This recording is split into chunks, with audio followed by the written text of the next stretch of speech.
సార్వత్రిక క్రైస్తవ సంఘము బోధలోను జీవితములోను ప్రాధాన్యతనిస్తుంది. జీవితములో ప్రాధాన్యతనిస్తుంది కాబట్టే వారి ఇళ్లను, వారి వాకిళ్లను, వారి జీవితాలను, వారి దేశాలను విడిచిపెట్టి ఈ ప్రాంతానికి వచ్చారు. ఒక బీర్ దొరగారు, ఒక థామస్ కాటన్ దొరగారు, ఒక సిపి బ్రౌన్ గారు, ఒక ఐడా స్కడర్ గారు, ఒక యానీ గారు, ఒక యానీ కూగ్లర్ గారు, ఒక యామీ కార్మికల్ గారు, ఒక విలియం కేరీ గారు, ఇలా చెప్పుకుంటూ పోతే జనజీవన స్రవంతిలో వారి జీవితాలను పానార్పణాలుగా పోసినటువంటి భారతదేశంలో నవభారతాన్ని నిర్మించినటువంటి క్రైస్తవ సమాజము యేసు క్రీస్తును దేవునిగా అంగీకరించినటువంటి సమాజమే గాని ఇలాంటి కుహనా మేధావులు పరిచయం చేసినటువంటి సువార్త కాదు.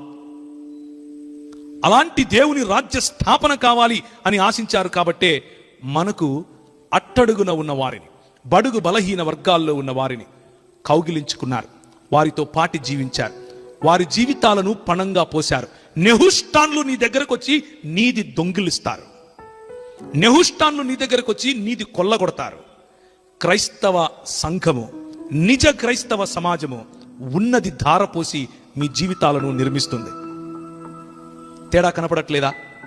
అందుకని 4వ అధ్యాయంలో తిమోతికి రాసిన పత్రికలో చదివించాను, నీ జీవితమును బోధను రెండిటినీ కాపాడుకోవాలి, రెండిటినీ సరిగ్గా చూసుకోవాలి.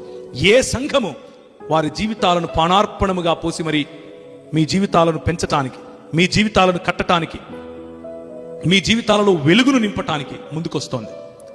మన ప్రాంతంలో పైన జాకెట్లు వేసుకున్నందుకు స్తనాలకు వస్తే మనకు అండగా నిలబడింది ఎవరు?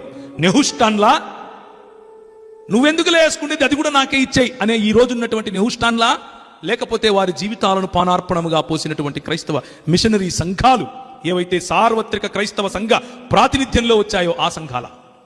ఆలోచించి నిర్ణయం తీసుకోండి. ఆలోచించి అలాంటి సేవను పరిచర్యగా గుర్తించండి. ఆలోచించి ప్రభువైన యేసు క్రీస్తును మన జీవితంలోనికి కేవలము చిన్న దేవుడిగా కాదు, దేవుని బిడ్డ ఏమవుతాడు, దేవుడే అవుతాడు కదా అనేటటువంటి వాడు కాదు, నీలాగా నాలాగా దేవుడే అనేటటువంటి వాడు కాదు, సృష్టికర్త అయినటువంటి దేవునిగా అంగీకరించి సృష్టికర్త అయినటువంటి దేవునిగా మన జీవితాల్లోనికి స్వాగతించినాగున మనం ఈరోజు ప్రార్థన చేద్దాం. కళ్ళు మూసుకున్నట్లయితే 2 నిమిషాలు ప్రభు వైపు